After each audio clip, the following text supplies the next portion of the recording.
Hello dear student, welcome to license concept. तो student, previous lecture में हमने पढ़ा था हिस्टोन का जो ऑक्टामर का फॉर्मेशन होता है वो कैसे होता है, एंड हिस्टोन की जो रिप्लेसमेंट होती है ड्यूरिंग ट्रांसक्रिप्शन वो कैसा होता है with the help of HIRA protein. ये हम पढ़ चुके हैं, बट अभी भी क्रोमेटिन रीमॉडलिंग कंप्लीट नहीं हुई है। इसके ऊपर मल्टीपल क्वेश्चन आ चुके हैं, लाइक हेट्रोक्रोमेटाइजेशन कैसा होता है, यूक्रोमेटाइजेशन कैसा होता है, रोल ऑफ FACT प्रोटीन क्या होती है, HP1 प्रोटीन का रोल क्या होता है, ठीक है, SWI SNF प्रोटीन का रोल क्या होता है।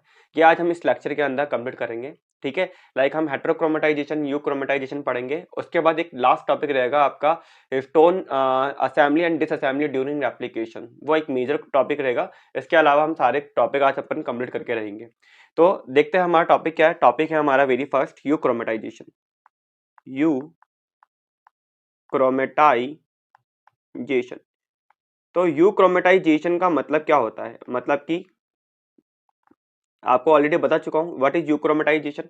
मतलब कि यहाँ पे मुझे जीन ऑन दिखानी है। हेट्रोक्रोमेटाइजेशन मतलब कि जीन कंडेंसेशन था, एंड यूक्रोमेटाइजेशन का मतलब था कि जीन यहाँ पे क्या लूज फॉर्म में बैठी हुई है, यहाँ पे जीन ऑन होगी, ट्रांसक्रिप्शन होगा, रेप्लिकेशन होगा, ये सब हमें देखने को मिलेंगे। तो यहाँ पे हम देख लेते हैं कि यूक्रोमेटाइजेशन फॉर एग्जाम्पल, ये मान के चलो एक सेल है, ठीक है, ये एक सेल बना दिया अपन ने, एंड इस सेल के अंदर यहाँ पे हमारे पास क्या है, डीएनए है, ठीक है। ये लो अपना डीएनए, और इस डीएनए के ऊपर अगर अपन देखें न्यूक्लियोसोम प्रेजेंट है। ये लो, ये देखो न्यूक्लियोसोम है, ठीक है, ये न्यूक्लियोसोम है हमारे। अब देखो स्टूडेंट, क्या है कि न्यूक्लियोसोम है तो इनकी क्या होगी, टेल भी होगी, like H2A H2B H3 H4, ये भी तो प्रेजेंट होगी, हिस्टोन टेल तो प्रेजेंट होगी। आपका क्या है, न्यूक्लियोसोम क्या है, ऑक्टामर फॉर्म है ये। अब यूक्रोमेटाइजेशन का मतलब मैंने आपको बता चुका हूं कि एसिटाइलेशन होगा यहाँ पे, ठीक है। यूक्रोमेटाइजेशन मतलब जीन ऑन है, जीन ऑन रखना है तो एसिटाइलेशन हमें दिखाना होगा। टेल के ऊपर नाम लिख देता हूं मैं, like H2A H2B H3 H4। एक ही डायग्राम में मैं सारा बताने वाला हूँ, जरा अपन टाइम खराब नहीं करेंगे। H2A H2A H2B H3 and H4। Clear है, यहाँ तक समझ में आया आपके। लाइक यहाँ पे भी होगा H2A H2B H3 H4 H2A H2B H3 and H4। Same third nucleosome के ऊपर भी होगा। अब देखो मैंने यहाँ पे दिखाया क्या, यहाँ पर एक लाइगेंड दिखाया, ठीक है, मैंने एक रिसेप्टर दिखाया यहाँ पे। ये देखो ये एक रिसेप्टर है। अब रिसेप्टर है तो यहाँ पे कोई रिसेप्टर, मेरे को कैसे पता चलेगा कि यूक्रोमेटाइजेशन करना है या हेट्रोक्रोमेटाइजेशन करना है। तो मैंने बोला कि कोई ट्रांसक्रिप्शन फैक्टर है जो कि रेगुलेट करके जा रहा है। फॉर एग्जांपल मैं बोलूँ कि यहाँ पे कोई लाइगेंड आके बाइंड किया, यहाँ पे कोई लाइगेंड आके इस रिसेप्टर पे कोई लाइगेंड आके बाइंड किया, और लाइगेंड सिग्नल दे रहा है कि ट्रांसक्रिप्शन को ऑन करना है। तो फॉर एग्जाम्पल हम देख रहे हैं कि यहाँ पे टाटा बाइंडिंग प्रोटीन है या ट्रांसक्रिप्शन फैक्टर्स होंगे, वो क्या हो जाएंगे, एक्टिवेट हो जाएंगे, ठीक है, क्योंकि उनको क्या करना है, जीन को ऑन करवाना है, जीन का ट्रांसक्रिप्शन करवाना है, ट्रांसलेशन करवाना है, एंड देन प्रोटीन फॉर्मेशन करवानी है। तो सबसे पहले प्रोटीन बनाने के लिए प्रोसेस क्या होगा, प्रोटीन तब तक नहीं बनेगी तब जब तक आपका आरएनए फॉर्मेशन नहीं हो जाता है। तो उस कंडीशन में हम क्या कर रहे हैं, यूक्रोमेटाइजेशन। यूक्रोमेटाइजेशन का मतलब है कि सबसे पहले क्या हो, टाटा बाइंडिंग प्रोटीन एक्टिवेट हुई। तो TATA binding protein and transcription factors के पास में कौन सी एक्टिविटी होती है जो जीन को ऑन कर दे। तो ट्रांसक्रिप्शन फैक्टर क्या करके जा रहे हैं, वो बोल रहे हैं हमारे पास HAT एक्टिविटी है। कौन सी एक्टिविटी है हमारे पास में, हेट एक्टिविटी। हेट का मतलब क्या है, histone histone acetyl histone acetyl transferase, histone acetyl transferase activity है। ओके, दैट मीन अगर हिस्टोन एसिटिल ट्रांसफरेज एक्टिविटी है ट्रांसक्रिप्शन फैक्टर के पास में, मतलब वो जब डीएनए से बाइंड कर रहे हैं तो वो क्या करके जाएंगे, वो क्या करके जाएंगे, आपकी जो क्रोमेटिन है, मतलब आपके क्या है जहाँ पे न्यूक्लियोसोम है, इसके टेल के ऊपर क्या करेंगे, एसिटिल ग्रुप ट्रांसफर करेंगे डेफिनेटली। तो मैंने देखा यहाँ पे कि टेल के ऊपर क्या हुआ, एसिटिल ग्रुप ट्रांसफर हो गया। कौन ट्रांसफर हुआ, एसिटाइलेशन हुआ, एसिटाइलेशन हुआ किसका, हिस्टोन टेल का एसिटाइलेशन हो गया, ठीक है। अब अगर एसिटाइलेशन हो रहा है, मैंने लिख दिया यहाँ पे शॉर्ट में AC, क्या लिखा है AC। AC का मतलब क्या है एसिटाइलेशन, बिकॉज ट्रांसक्रिप्शन फैक्टर के पास में कौन सी एक्टिविटी है, हिस्टोन एसिटिल ट्रांसफरेज एक्टिविटी है, दैट्स व्हाई क्या होगा, वो क्या कर सकते हैं, हिस्टोन टेल का एसिटाइलेशन कर सकते हैं। नाउ एसिटाइलेशन होने के बाद में क्या होगा, यहाँ पे क्या है, एक प्रोटीन होती है जिसका नाम है nucleosome remodelling complex, NRC। NRC की 10 to 12 सबयूनिट होती है, मैं लिख देता हूँ, NRC की कितनी सबयूनिट होती है, 10 to 12 सब यूनिट होती है, ठीक है, जो कि एटीपी डिपेंडेंट मैनर में काम करती है। क्या करती है, एटीपी डिपेंडेंट मैनर में काम करती है, एटीपी डिपेंडेंट होगी। तो एनआरसी की न्यूक्लियोसोम रीमॉडलिंग कॉम्प्लेक्स, में फुल फॉर्म में लिख देता हूं यहाँ पे, न्यूक्लियोसोम रीमॉडलिंग कॉम्प्लेक्स। सो एनआरसी न्यूक्लियोसोम रीमॉडलिंग कॉम्प्लेक्स, इसके ऊपर सीएसआई में क्वेश्चन आ चुका है, इसलिए अपन इसको आराम से पढ़ेंगे। तो एनआरसी मतलब न्यूक्लियोसोम रीमॉडलिंग कॉम्प्लेक्स में क्या होता है, एक ब्रोमोडोमेन होता है। सो ब्रोमोडोमेन क्या करके जाएगा, ब्रोमोडोमेन रिकॉग्नाइज करता है इस एसिटाइलेशन वाले जगह को। तो ब्रोमोडोमेन जैसे इसको रिकॉग्नाइज करेगा, ब्रोमोडोमेन क्या करेगा, यहाँ पे आके बाइंड करेगा। ब्रोमोडोमेन बाइंड करेगा तो उस कंडीशन में देखो यहाँ पे मैंने किसकी बाइंडिंग करा दी है, ब्रोमोडोमेन की बाइंडिंग करा दी। अब ब्रोमोडोमेन क्या है, एक तरह से एनआरसी का ही तो पार्ट है, ठीक है। अगर एसिटाइलेशन होगा तो एनआरसी का कौन सा पार्ट बाइंड कर रहा है, ब्रोमोडोमेन, ये ध्यान रखना है। तो ये मैंने बनाया है क्या, ब्रोमोडोमेन, BD बाइंड करा दी है, मैं लिख देता हूं इसको B&D। BD का मतलब क्या है, ब्रोमोडोमेन, यहां लिख देते हैं, BD की फुल फॉर्म क्या है, ब्रोमोडोमेन। तो ब्रोमोडोमेन अगर बाइंड करेगा तो किसका है, एनआरसी। तो अपन इसको अलग कलर से बना देते हैं एनआरसी को। इसको शो कर देते हैं लाइक इससे, हाँ। अब देखो यहाँ पे कौन है, ये क्या है, एनआरसी है, कौन है, एनआरसी। सो एनआरसी भी तो बाइंड करेगी, एनआरसी अगर बाइंड कर रही है तो ये एक तरह से क्या करके जा रहा है, यूक्रोमेटाइजेशन, मतलब कि आप ऐसे पढ़ते हो ना कि एसिटाइलेशन हो गया, जीन ऑन हो गई, और मिथाइलेशन हो गया, जीन ऑफ हो गई, तो ऐसे नहीं होती है। यहाँ पे एक कॉम्प्लेक्स का फॉर्मेशन हो जाता है, किसका फॉर्मेशन होता है, कॉम्प्लेक्स का फॉर्मेशन होता है। वो कॉम्प्लेक्स क्या है, लाइक है हमारा न्यूक्लियोसोम रीमॉडलिंग कॉम्प्लेक्स। तो यहाँ पर आके ये बाइंड करेगा, इसकी फुल फॉर्म है, ये क्या है, एनआरसी। एनआरसी बाइंड करेगी, या एनआरसी का जो ब्रोमोडोमेन है वो एसिटाइलेशन वाले ग्रुप से बाइंड करेगा, एटीपी डिपेंडेंट मैनर में काम होगा, जिसके वजह से क्या होती है, क्रोमेटिन लूज फॉर्म में आ जाती है। क्रोमेटिन लूज फॉर्म में मतलब कि जो टेल थी, जो टेल हेट्रोक्रोमेटाइजेशन कंडीशन में डीएनए से बाइंडेड फॉर्म के अंदर थी, वो क्या होती है, लूज फॉर्म में आ जाती है और डीएनए से बाइंड नहीं करती। तो देखो हिस्टोन की जो टेल है, वो टेल क्या है, क्या डीएनए से बाइंड करके बैठी हुई है, नहीं। तो डीएनए से बाइंड करके नहीं बैठी है, उस कंडीशन में मान के चलो कि आपकी टेल के ऊपर कौन सा चार्ज आ गया, टेल के ऊपर चार्ज। अब देखो टेल के ऊपर क्या है, टेल के ऊपर अगर अपन देखें, एसिटाइलेशन करा है, मिथाइलेशन करने से क्या चार्ज था, मिथाइलेशन करने से पॉजिटिव चार्ज था, एसिटाइलेशन करने से क्या हो जाएगा, नेगेटिव चार्ज। और डीएनए क्या है, डीएनए खुद नेगेटिव चार्ज है, तो नेगेटिव नेगेटिव इंटरेक्शन होगा, बिल्कुल भी नहीं। तो उस वजह से क्या होगा कि यहाँ पर आपका यूक्रोमेटाइजेशन हो जाएगा, जिसकी वजह से क्या कोज हुआ, यूक्रोमेटाइजेशन कोज हो गया है। तो यूक्रोमेटाइजेशन का मतलब है कि यहाँ पे जीन क्या हो गई है, जीन हमारी ऑन हो गई है, ट्रांसक्रिप्शन ऑन हो गया है, इसका रेप्लिकेशन भी मैं कंटिन्यू करवा सकता हूँ, रेप्लिकेशन ऑन हो गया है। अगर मुझे इस न्यूक्लियोसोम को ड्यूरिंग ट्रांसक्रिप्शन, ड्यूरिंग रेप्लिकेशन हटाना है, तो ड्यूरिंग ट्रांसक्रिप्शन में आपको बता चुका हूँ प्रीवियस लेक्चर में, हीरा प्रोटीन का रोल आता है। आज एक और प्रोटीन का रोल पढ़ेंगे हम आने वाले टाइम में, एफएससीटी प्रोटीन का रोल आता है। एंड यहाँ पे क्या है, रेप्लिकेशन के टाइम पे एक पूरा बड़ा सा टॉपिक है जिसको हम एकदम क्लियर पढ़ेंगे, करीब करीब 15-20 मिनट का टॉपिक होगा, वो भी अपन कवर करेंगे। तो ये आज आपका क्या कवर हो गया, ये आपका कवर हो गया यूक्रोमेटाइजेशन। अब नेक्स्ट अगर अपन देखें, नेक्स्ट अपन देखते हैं, ये तो यूक्रोमेटाइजेशन है, अपन देखते हैं हेट्रोक्रोमेटाइजेशन। अब next topic is heterochromatization. Heterochromatization बहुत ही इंपॉर्टेंट है, इसको भी अपन देख लेते हैं। व्हाट इज हेट्रोक्रोमेटाइजेशन, अगेन मैं क्या बना के जा रहा हूं, सेल बना रहा हूं। अगेन मैंने सेल बना दी है, सेल की अपन यहाँ पे डीएनए की बाइंडिंग करा दी है, एंड डीएनए पे यहाँ पे डीएनए के यहाँ पे मैंने ये बना दिया है आपका क्या, वापस से न्यूक्लियोसोम। ये बनाया है मैंने क्या, न्यूक्लियोसोम, एक न्यूक्लियोसोम, दो ही से समझा देता हूं मैं, ज्यादा डायग्राम नहीं बनाना है अपन को, ठीक है। ये H2 है, H2B, H3, H4, ये हमारी क्या हो गई, टेल्स हो गई। एंड लाइक मैं लिख देता हूं H2A, H2B, 3H4 H2A H2B H3H4 H2A H2B H3H4 H2A H2B H3H4।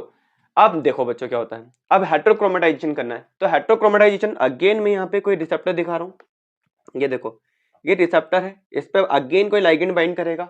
Ligand bind करने से सेल को क्या जा रही है, सिग्नलिंग जा रही है कि हेट्रोक्रोमेटाइजेशन करो। तो यहाँ पे क्या होगा, इस कंडीशन में यहाँ पे क्या होगा, अब रिप्रेसर प्रोटीन है, आपको पता है role of repressor protein. Repressor protein अगर बाइंड करेगी डीएनए से तो क्या करके जाएगी, जीन का ट्रांसक्रिप्शन ब्लॉक कर देती है। तो यहाँ पे मैंने अब क्या करा है, किसको एक्टिवेट किया है, आरपी रिप्रेसर प्रोटीन को एक्टिव किया है।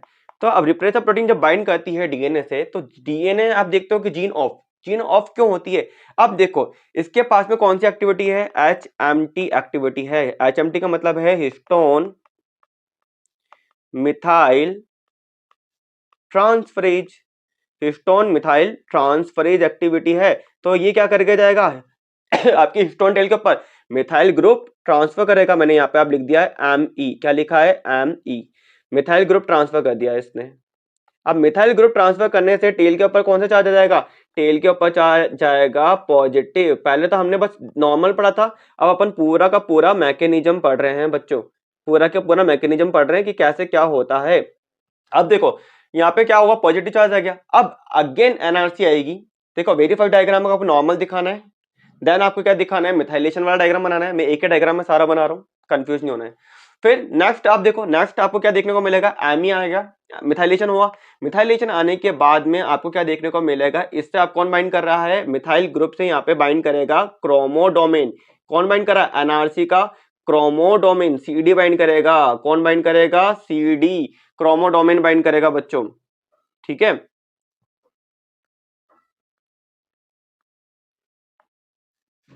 ये लो आप देखो, ये आपका इसका ये क्या है, एक तरह से सीडी। सीडी क्या है, मैं यहां लिख देता हूं, सीडी क्या है, सीडी है क्रोमोडोमेन।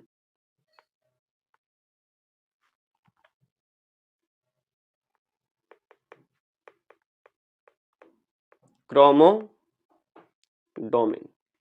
ठीक है। अब क्रोमोडोमेन बाइंड कर गया। अब क्रोमोडोमेन बाइंड करने के बाद यहां पे कौन बाइंड कर रहा है, एनआरसी। ये लो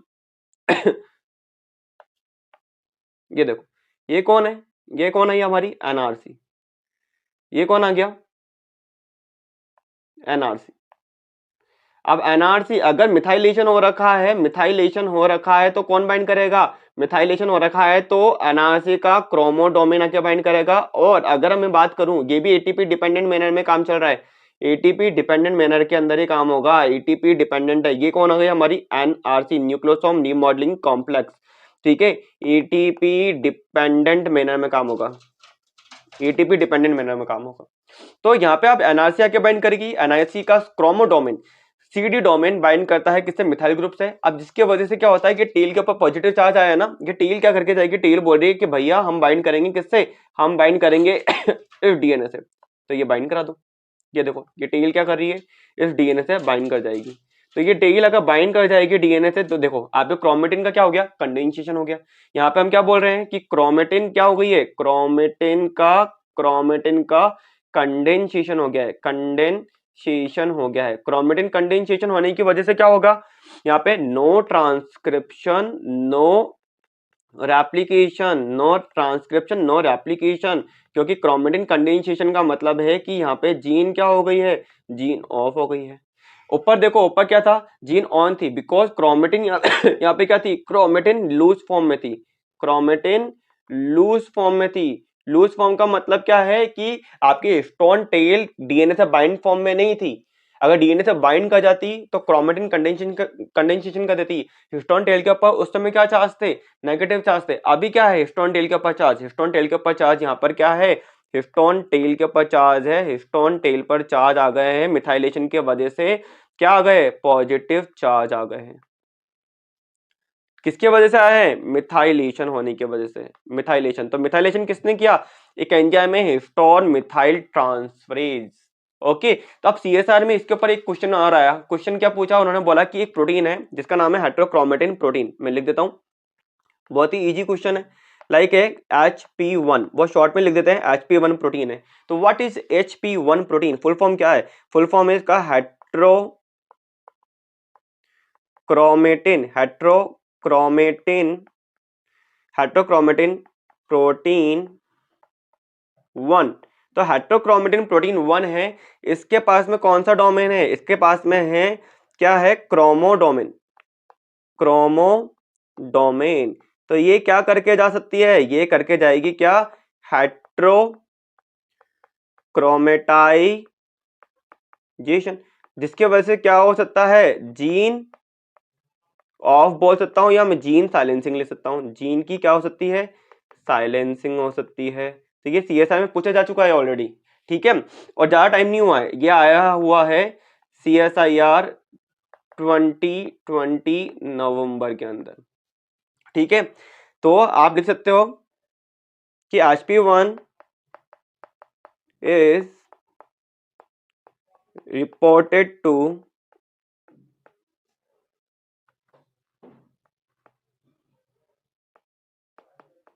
surpass antibodies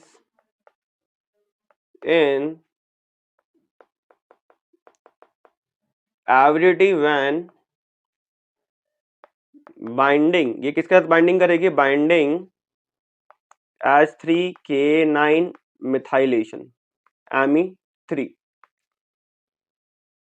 ठीक है। मतलब ये क्या करके जा रही है? अगर अपन देखें कि रिसेंटली इंजीनियर है कौन? HP1 is reported to surpass antibodies in avidity when binding H3K9 AMI3 without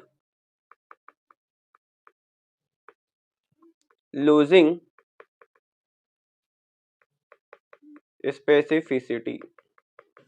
क्या मैं बोल सकता हूं कि इसके पास में कौन सी एक्टिविटी है? इसके पास में एक्टिविटी है आपके पास में, इसके पास क्या क्रोमोडोमेन है, हेट्रोक्रोमेटाइजेशन के लिए रेस्पॉन्सिबल है। कहां बाइंड करेगा? क्या रिकॉग्नाइज करता है? H3K9 AMI3, मतलब कि स्टोन 3 पर जो K9 9 पोजीशन पर लाइसिन है, उस पर मिथाइलेशन हो जाएगा, वहां पे जाके ये बाइंड कर जाएगी without losing its specificity, and then ये क्या करके जाएगी? हाईली एफिनिटी या एफिनिटी के साथ में बाइंडिंग करेगी, एंड ये क्या करके जाएगी? जीन को ऑफ करेगी। जीन साइलेंसिंग के लिए रेस्पॉन्सिबल है। तो ये हमारा क्या हो गया? HP1 का रोल भी खत्म हो गया। अब यहाँ पे कुछ एडिशनल प्रोटीन है जो हमें पढ़ने हैं, हमें कंप्लीट करने हैं। तो एडिशनल प्रोटीन क्या है? अब देखो उनका भी पढ़ लेते हैं। एक प्रोटीन आती है, ये आपका हेट्रोक्रोमेटाइजेशन भी हो गया, यूक्रोमेटाइजेशन भी हो गया। अब एक नया टॉपिक क्या है? नया टॉपिक है, देखो एक प्रोटीन का नाम आपने और देखा होगा, SWISNF। फुल फॉर्म क्या है? फुल फॉर्म है इसकी क्या? SWITCH, switch sucrose non fermentable. Sucrose non fermentable, बहुत ही इंपॉर्टेंट है ये। SWISNF, that is a nucleosome remodelling complex. क्या है? न्यूक्लियोसोम रीमॉडलिंग कॉम्प्लेक्स, ये एक तरह से NRC ही है, ठीक है। तो इसके बारे में थोड़ा बहुत पढ़ लेते हैं, मैं आपको थोड़ा बहुत बता देता हूं। तो what is SWISNF? So SWI, देखो इतना पढ़ चुके हैं अपन, जो आप देख रहे हो ना ये सब पढ़ा चुका हूं मैं। तो what is SWISNF?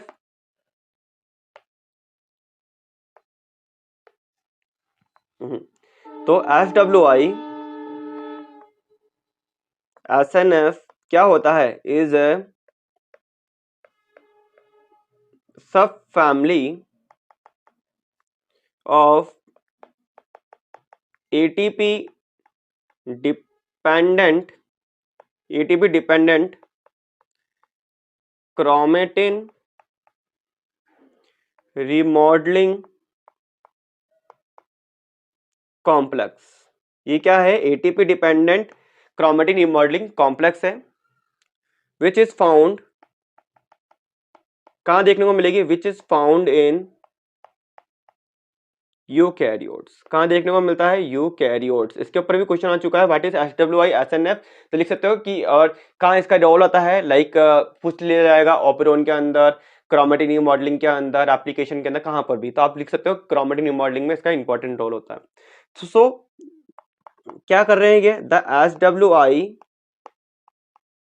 SWISNF switch sucrose non fermentable सब फैमिली, इसमें भी बहुत सारे कुछ प्रोटीन्स होती है, सब फैमिली लाइक मैं बता देता हूँ, सब family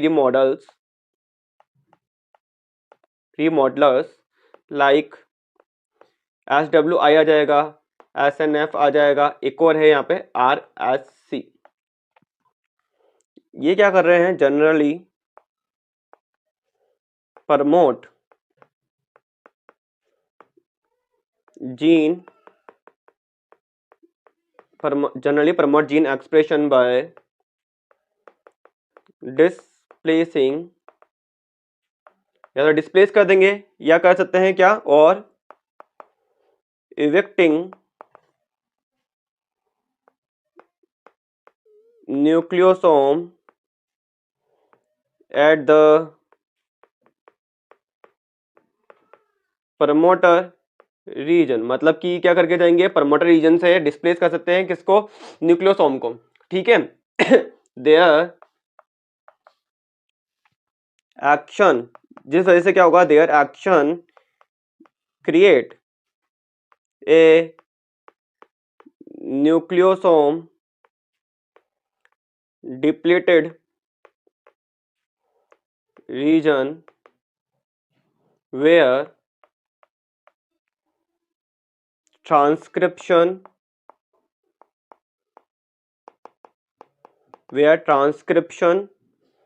machinery access the DNA। That's why हम क्या बोल सकते हैं, ये क्या है, ये भी एक तरह से क्या है, क्रोमेटिन रिमॉडलर्स है, ठीक है। क्या करके जाएंगे, ये एक तरह से ये SWI SNF सब फैमिली है, रिमॉडलर्स लाइक SWI SNF RSC है। ये जनरली क्या करते हैं, प्रमोट करते हैं जीन एक्सप्रेशन को। कैसे करेंगे, डिस्प्लेस करेंगे या इवेक्टिंग करेंगे न्यूक्लियोसोम को by at the promoter region से, जिसके वजह से यहाँ पे क्या होगा, ट्रांसक्रिप्शन कंटिन्यू हो सकता है। इसके अलावा एक और प्रोटीन का रोल है, ठीक है। अपना सारा ही खत्म करेंगे, बहुत लंबा चल गया है अपना क्रोमेटिन रिमॉडलिंग का, ठीक है। इसके बाद एक लास्ट लेक्चर और आएगा, उसके बाद में अपन खत्म करेंगे। एक और है रोल FACT का। व्हाट इज FACT, इसके ऊपर क्वेश्चन आ चुका है CSI के अंदर, like what is FACT, facilitates chromatin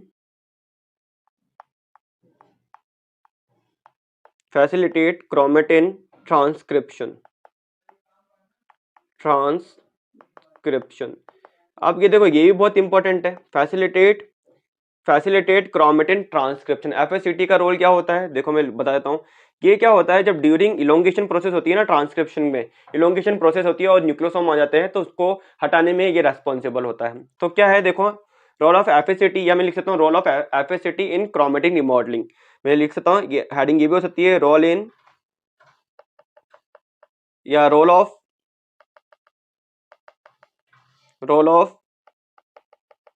FACT in chromatin remodeling. बहुत ही इंपॉर्टेंट टॉपिक है ये, कि क्या रोल होता है FACT का ड्यूरिंग क्रोमेटिन रिमॉडलिंग। सो देखो FACT क्या करता है, जो H2A H2B जो डाइमर फॉर्म करते हैं ना, उनको डिस्प्लेस कर देता है, उनको अनस्टेबल कर देता है। लाइक H2A H2B डाइमर बन ही नहीं पाए। अगर वो बनेंगे नहीं तो ऑक्टामर फॉर्मेशन नहीं हो पाएगा। ऑक्टामर फॉर्मेशन नहीं होगा, कब करेंगे, ड्यूरिंग ट्रांसक्रिप्शन। जब अगर देखा जाए प्रमोटर RNA पॉलीमरेज के जब सामने कौन आ जाए, आपके न्यूक्लियोसोम आ जाए, तो FACT RNA पॉलीमरेज क्या करके जाएगा, बोलेगा FACT भैया आओ और इसका जो ऑक्टामर बन गया है ना, इसको हटा के जाओ। तो ये क्या करेंगे, H2A H2B डाइमर को हटा देंगे, जिसकी वजह से क्या होगा, ऑक्टामर फॉर्म ही नहीं हो पाएगा। मैं बता देता हूँ कैसे। तो थोड़ा इसकी भी थ्योरी लिख लेते हैं, ताकि इसी बेस पे क्वेश्चन आएंगे। लाइक सो FACT क्या कर रहा है, इसको डायग्राम से भी समझेंगे अपन। सो FACT क्या करेगा, FACT is a elongation factor. क्या है ये, इलोंगेशन फैक्टर है। And responsible for what, responsible to lose dimer from the histone octamer during in vitro transcription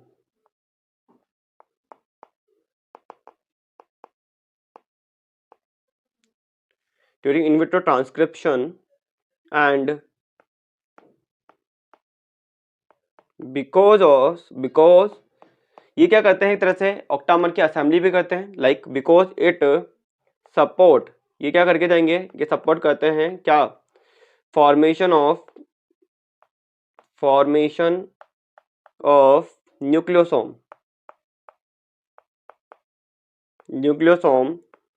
from core histone, thus behave as histone chaperone. इसको एक तरह से क्या बोल सकते हैं अपन, हिस्टोन चैपेरोन भी बोल सकते हैं। तो आपसे पूछ लिया जाए कि which of the following is a histone chaperone in chromatin remodelling, तो आप बोल सकते हो एफएससीटी इज ए हिस्टोन चैपेरोन। ये बी सेक्शन में क्वेश्चन आ सकता है, अब तक नहीं आया हुआ। देन एक और थोड़ा एडिशनल क्या है, लाइक एफएससीटी क्या करके जा रहा है, FSCT is associated with RNA polymerase. किसके साथ एसोसिएट होगा, आरएनए पॉलीमरेज के साथ, ड्यूरिंग कब, during transcriptional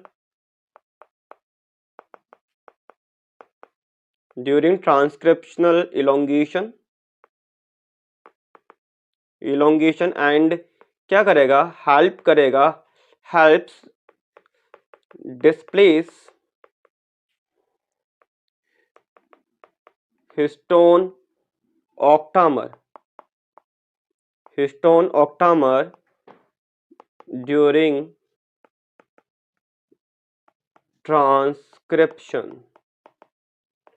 histone transcription and FSCT क्या करके जा रहा है, एफएससीटी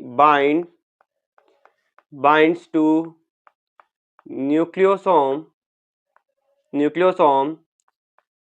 एंड removes H2A H2B डाइमर। इसके ऊपर जो क्वेश्चन आए हुए हैं वो भी मैं आपको पूरे कवर कराऊंगा, ठीक है।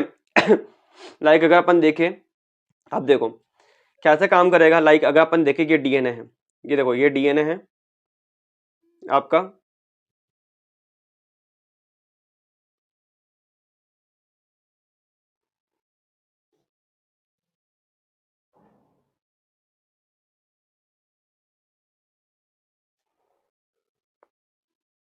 ठीक है। एंड इस डीएनए के ऊपर अगर अपन देखें, यहाँ पे कौन होगा, हमारा न्यूक्लियोसोम है। यहाँ पे ये देखो ये न्यूक्लियोसोम है, ये देखो ये न्यूक्लियोसोम है, ठीक है। एंड आगे भी हमें क्या देखने को मिलेगा, यहाँ पे न्यूक्लियोसोम है, देखो। तो ये क्या करके जा रहा है, अपनी इस न्यूक्लियोसोम पे यहाँ पे क्या है, यहाँ पे हमारे डीएनए है, ये अपना डीएनए है जो बाइंडेड फॉर्म के अंदर बैठा हुआ है। यहाँ पे हम क्या देख रहे हैं कि यहाँ पे देखो, ये देखो आरएनए पॉलीमरेज, ये कौन है, आरएनए पॉलीमरेज, ये आरएनए पॉलीमरेज। और यहाँ से क्या बाहर निकल रहा है, ये आरएनए का ट्रांसक्रिप्ट बाहर निकल रहा है। तो यहाँ पे आप क्या देख रहे हो कि एफएससीटी क्या करके जाएगा, अगर आप देखोगे तो यहाँ पे क्या होगा, एफएससीटी रिक्रूट होगा। एफएससीटी के यहाँ पे आपको कुछ प्रोटीन देखने को मिलेगी, P140 या P80। ये जो कॉम्प्लेक्स होता है, ये कॉम्प्लेक्स क्या करता है, बाइंड करेगा। ये कॉम्प्लेक्स क्या करके जाएगा, बाइंड करेगा किससे, आरएनए पॉलीमरेज से, during transcription elongation. RNA polymerase से कौन बाइंड करेगा, एफएससीटी, P140 और P80, ये बाइंड करेंगे। एंड बाइंड करने के बाद क्या करके जाएगा, जो H2A H2B डाइमर है, अभी यहाँ पर क्या होंगे, हमारे हिस्टोन टेल्स होगी। ये देखो ये हिस्टोन टेल्स है, यहाँ पे हिस्टोन है। तो हमें पता है कि ऑक्टामर बना है, तो यहाँ पे क्या है, H2A है, H2B है, ये डाइमर फॉर्म में, क्योंकि मैं प्रीवियस लेक्चर में बता चुका हूँ आपको, ये डाइमर फॉर्म में होते हैं। H3H4 ये क्या होता है, टेट्रामर फॉर्म में होते हैं, टेट्रामर फॉर्म में होते हैं, ठीक है। लाइक हमने देखा था H2A H2B, then H3H4 H3H4 H2A H2B, ऐसे ही कुछ देखने को मिला था आपको, ऐसे कुछ मैंने बताया था आपको, ठीक है। ये आपका पूरा का पूरा क्या है, तो कि H2A H2B जो डाइमर है, आपका लाइक अगर अपन देखें H2A H2B डाइमर होगा, लाइक ये मान के चलो H2B है, ये H4 है, H4 है, H2B है, ये क्या है H2A हो गया, H3 है, H3 है, और ये क्या हो गया H2A। तो H2A H2B जो डाइमर होगा ना, डाइमर, इसको क्या करके जाएंगे, ये अनस्टेबल कर देते हैं, इनको रिमूव कर देते हैं। तो ये जैसे ही H2A H2B डाइमर को क्या करके जाएंगे, रिमूव करेंगे, तो उस समय क्या होगा कि हिस्टोन जो ऑक्टामर बना था वो क्या होगा, हट जाएगा। हटने की वजह से क्या होगा आपका डिस्प्लेसमेंट हो जाएगा, डिस्प्लेस कर देंगे ड्यूरिंग ट्रांसक्रिप्शन इलोंगेशन न्यूक्लियोसोम को। तो आज हमने क्या पढ़ा है, हम थोड़ा डिटेल में देख लेते हैं एक बार के लिए, वापस हम कवर कर लेते हैं। ठीक है, आज हमने यहाँ से स्टार्ट किया था। ठीक है, तो टॉपिक का नाम क्या था, यूक्रोमेटाइजेशन। यूक्रोमेटाइजेशन में हमने क्या देखा था कि सबसे पहले यहाँ पे हम क्या देख के जा रहे हैं कि कोई भी लाइगेंड आएगा वो सिग्नलिंग देगा, सिग्नलिंग दे रहा है तो टाटा बाइंडिंग प्रोटीन हो गया, ट्रांसक्रिप्शन फैक्टर है, वो क्या हो जाएंगे, एक्टिवेट हो जाएंगे। अगर वो एक्टिवेट हो रहे हैं तो उस कंडीशन में आप क्या देखोगे, उस कंडीशन में क्या देख रहे हो, यहाँ पे आपको देखने को मिलेगा क्या कि डाटा बाइंडिंग प्रोटीन है, ये एक्टिवेट होगा, इनके पास में जो ट्रांसक्रिप्शन फैक्टर होते हैं उनके पास में क्या एक्टिविटी होती है, हिस्टोन एसिटिल ट्रांसफरेज एक्टिविटी होती है। तो हिस्टोन एसिटिल ट्रांसफरेज एक्टिविटी होने की वजह से यहाँ पे क्या होगा, टेल के ऊपर एसिटाइलेशन हो जाएगा। एसिटाइलेशन होने की वजह से यहाँ पे क्या आएगा, अब ब्राउमोडोमेन आके बाइंड करेगा एनआरसी का। व्हाट इज एनआरसी, एनआरसी की क्या होती है, एनआरसी से न्यूक्लियोसोम रिमॉडलिंग कॉम्प्लेक्स, जिसके 10 से 12 सब यूनिट होती है, एटीपी डिपेंडेंट मैनर में ये काम करती है। तो इसका ब्रोमोडोमेन होता है ना, वो आके बाइंड करता है, बाइंड करेगा तो एनआरसी आके बाइंड करेगी, जिसकी वजह से क्रोमेटिन लूज फॉर्म में आ जाती है एंड जीन ऑन देखने को मिलेगी, जीन मतलब ट्रांसक्रिप्शन ऑन है, रेप्लिकेशन ऑन देखने को मिलेगा, ये यूक्रोमेटाइजेशन के लिए रेस्पॉन्सिबल है। फिर देन हमने देखा हेट्रोक्रोमेटाइजेशन, अगेन यहाँ पे रिसेप्टर है, कोई लाइगेंड आके बाइंड का, आपकी क्या होगा, रिप्रेसिव प्रोटीन है वो एक्टिवेट हो गई। रिप्रेसिव प्रोटीन के पास में कौन सी एक्टिविटी थी, हिस्टोन मिथाइल ट्रांसफरेज एक्टिविटी थी। ठीक है, अब क्या यहाँ पे टेल के ऊपर मिथाइलेशन होगा, एनआरसी की कौन सी सब यूनिट आके बाइंड करेगी, क्रोमोडोमेन आके बाइंड करेगा। कौन बाइंड करेगा, क्रोमोडोमेन, जो कि रेस्पॉन्सिबल है क्रोमेटिन कंडेंसेशन के लिए, no transcription no replication, gene off देखने को मिल जाएगी, बिकॉज हिस्टोन टेल के ऊपर कौन सा चार्ज आया है, मिथाइलेशन की वजह से पॉजिटिव चार्ज आ गया है। ठीक है, तो यहाँ पे जीन कंडेंसेशन देखने को मिलेगा। देन हमने देखा था कि HP1 एक प्रोटीन है जिसके पास में क्या होता है, क्रोमोडोमेन प्रेजेंट होता है, हेट्रोक्रोमेटाइजेशन के लिए रेस्पॉन्सिबल है, जो जीन साइलेंसिंग करेगा या जीन को ऑफ कर सकता है। CSI में आ चुका है ये already. So HP1 is reported to surpass antibiotic in ability when binding H3K9 methylation without losing specificity, like ये H3K9 मिथाइलेशन जहां होगा वहां पे जाके बाइंड कर जाएगी। देन हमने देखा था एक और topic like FWI SNF switch sucrose non fermentable, ये क्या होते हैं, आपके क्रोमेटिन रिमॉडलिंग कॉम्प्लेक्स ही है। Like so FWI SNF is sub family of ATP dependent chromatin remodelling complex which is found in eukaryotes. कहाँ देखने को मिलेगी, यूकैरियोट्स के अंदर। The FWI SNF sub family remodels like FWI SNF RSC generally क्या कर रहे हैं, प्रमोट कर रहे हैं जीन एक्सप्रेशन को। कैसे करेंगे, बाय डिस्प्लेसिंग और evicting nucleosome at the promoter region, their action create nucleosome depleted region where transcription machinery access the DNA, जिसकी वजह से ट्रांसक्रिप्शन कंटिन्यू हो सके। अगेन हमने देखा था एक और प्रोटीन का role, like FSCT facilitate chromatin transcription. So what is this, like role of FSCT in chromatin remodeling fact is elongation factor होता है and responsible to loss dimer. कौन सा डाइमर लूज करके जाएगा, ये आपका डाइमर लूज करता है हिस्टोन ऑक्टामर के अंदर, लाइक H2A H2B वाला। ठीक है, तो वहां पे डाइमर सिर्फ H2A H2B के ही बने होते हैं, प्रीवियस लेक्चर में मैं आपको बता चुका हूँ। ठीक है, during in vitro transcription and because it supports formation of nucleosome from core histone, third इसको हम क्या बोल सकते हैं, हिस्टोन का चैपरोन भी बोल सकते हैं। सो fact is associated with RNA polymerase during transcription elongation and help displace histone octamer during transcription. So fact bind with nucleosome and remove what, H2A H2B dimer. So ये हमने इसका डायग्राम देख लिया था और ये हमारा टॉपिक आज हमारा खत्म हुआ। अब हमारा एक लास्ट टॉपिक बचा हुआ है, टॉपिक होगा हिस्टोन का histone assembly and disassembly during DNA replication. वो टॉपिक खत्म होते ही हमारा क्रोमेटिन रिमॉडलिंग पूरा का पूरा खत्म हो जाएगा। तो आई होप आपको ये आज का लेक्चर समझ में आ गया हो, कोई डाउट ना रहा हो, कोई भी टॉपिक में दिक्कत ना रही हो। टॉपिक आज ज्यादा पढ़े हैं हमने, लाइक यूक्रोमेटाइजेशन हमने खत्म किया है, हेट्रोक्रोमेटाइजेशन हमने खत्म किया है, हमने ब्रोमोडोमेन क्रोमोडोमेन क्या होते हैं, HP1 प्रोटीन का रोल, FACT का रोल, SWI, SNF प्रोटीन का रोल, ये 5 या 6 टॉपिक आज हमने कंप्लीट किए हैं आज के लेक्चर में। तो आई होप आपको ये लेक्चर अच्छा लगे हो, ये लेक्चर आपको समझ में आया हो। अगर लेक्चर अच्छा लग रहा हो, आपके एग्जाम के जो क्वेश्चन इससे सॉल्व हो रहे हो, तो लाइक करो, शेयर करो, सब्सक्राइब करो। All the best for your future exam. Bye, take care.